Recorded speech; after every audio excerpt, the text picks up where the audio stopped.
Assalamualaikum warahmatullahi wabarakatuh.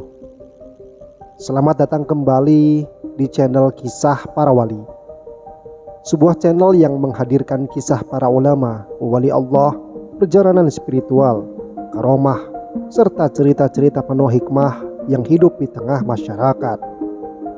Dan pada kesempatan kali ini kita akan membahas sebuah kisah yang cukup menggetarkan.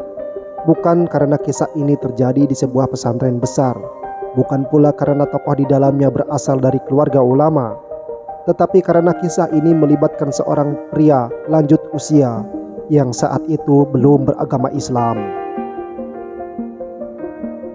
Menurut sebuah kesaksian yang dipublikasikan oleh komunitas TKN pada tahun 2012, pria tersebut bernama Sugito, seorang warga Katolik berusia sekitar 80 tahun. Dalam kondisi sakit dan kesulitan bernapas, ia mengaku melihat sosok seseorang yang kemudian ia kenali melalui sebuah foto. Dan ketika foto itu diperlihatkan kepadanya, ia mengatakan bahwa sosok di dalam foto itulah yang sebenarnya ia lihat. Siapakah sosok tersebut? Ia adalah Abah Gaos. Lalu apa sebenarnya yang terjadi pada malam itu? Kisah ini disebut terjadi pada malam Rabu 28 November 2012. Saat itu seorang pria bernama Sugito yang menurut sumber berusia sekitar 80 tahun sedang mengalami kondisi kesehatan yang cukup berat. Tubuh bagian kanannya disebut mengalami stroke. Ia juga mengalami kesulitan bernafas, dan ketika malam tiba kondisinya semakin tidak nyaman.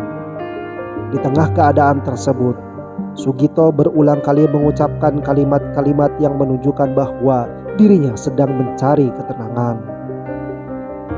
Menurut kesaksian yang ditulis oleh orang yang berada di dekatnya, Sugito berbisik, "Puji Tuhan Yesus, aku ingin bisa bernapas.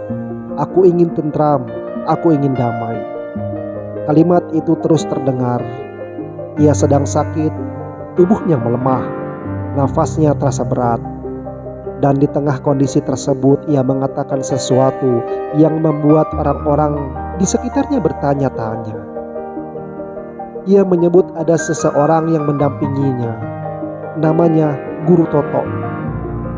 Orang yang berada di sampingnya kemudian bertanya, "Siapa Guru Toto?" Jawabnya singkat, "Abah." Disinilah bagian kisah yang membuat orang-orang di ruangan itu terdiam. Orang yang mendampingi Sugito kemudian mengambil sebuah telepon genggam. Di dalamnya terdapat foto Abah Gaos. Foto itu kemudian diperlihatkan kepada Sugito.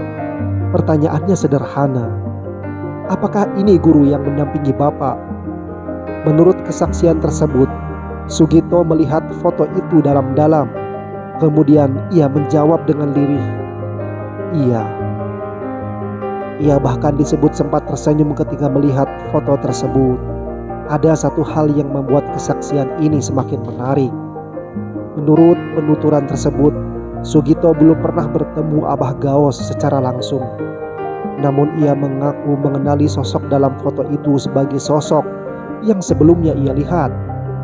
Tentu saja kita tidak bisa memastikan pengalaman spiritual seseorang hanya berdasarkan sebuah kesaksian. Namun justru disinilah letak sisi menarik dari kisah tersebut. Apa yang sebenarnya dialami Sugito pada malam itu? Apakah itu pengalaman batin? Apakah itu pengalaman spiritual? Atau ada penjelasan lain yang hanya diketahui oleh Allah? Tidak ada yang bisa memastikan. Yang kita miliki adalah sebuah kesaksian dari orang-orang yang berada di tempat tersebut. Setelah kejadian tersebut, orang yang mendampingi Sugito kemudian menghubungi Abah Gaos melalui telepon. Ia menjelaskan keadaan Sugito. Seorang pria lanjut usia sedang sakit, mengalami kesulitan bernafas, tubuh bagian kanannya mengalami stroke, dan ia juga mengaku mengalami gangguan ketika malam tiba. Kemudian disampaikan bahwa Sugito ingin mendapatkan talqin zikir. Talqin merupakan proses pembimbingan zikir dalam tradisi tarekat. Dan menurut kesaksian tersebut, Abah Gaus kemudian bersedia membimbingnya melalui telepon.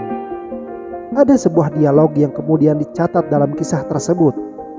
Ketika ditanya apakah Sugito benar-benar ingin kembali kepada Ruh Quds, Sugito menjawab, "Iya, terima kasih." Setelah itu, menurut kesaksian, proses talqin dilakukan melalui sambungan telepon. Dan pada saat itulah suasana ruangan berubah. Orang-orang yang berada di sekitar Sugito disebut meneteskan air mata. Bukan hanya satu orang, anaknya ada di sana, cucunya juga ada, dan beberapa orang lainnya menurut menyaksikan. Kemudian datanglah bagian paling mengharukan dari kisah ini. Menurut kesaksian tersebut, Sugito kemudian mengucapkan 2 kalimat syahadat dengan bimbingan melalui telepon.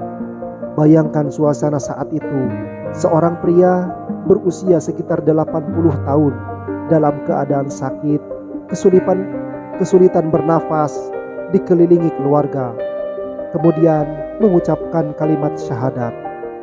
Sebuah kalimat yang di dalam kehidupan seorang muslim menjadi pernyataan keimanan kepada Allah dan Rasul-Nya. Tidak ada panggung, tidak ada kamera, tidak ada ribuan orang yang menyaksikan. Hanya sebuah ruangan, seorang pria tua yang sedang sakit, keluarganya, dan sebuah telepon yang menghubungkannya dengan Abah Gaos. Menurut kesaksian yang dipublikasikan, momen tersebut membuat orang-orang yang hadir meneteskan air mata. Lalu pertanyaannya, apakah kisah ini bisa disebut karomah? Dalam tradisi Islam, karomah biasanya dipahami sebagai kejadian luar biasa yang Allah berikan kepada seorang wali atau hambanya yang soleh. Tetapi untuk kisah Sugito ini, kita perlu berhati-hati karena sumber yang kita temukan merupakan kesaksian dari komunitas yang terdekat dengan Abah Gaos, bukan laporan independen yang membuktikan secara ilmiah bahwa peristiwa tersebut merupakan karomah. Karena itu, lebih tepat apabila kita menyebutnya kisah kesaksian tentang karomah Abah Gaos. Bukan sebagai sesuatu yang harus dipercaya secara mutlak oleh semua orang. Sebab pada akhirnya perkara goib adalah wilayah yang tidak sepenuhnya dapat dijangkau manusia. Kita hanya bisa mengambil hikmah dari cerita yang sampai kepada kita. Sekian kisah tentang karomah dari Abah Gaos. Semoga dengan kisah ini bisa mendekatkan kita kepada Allah Subhanahu wa taala.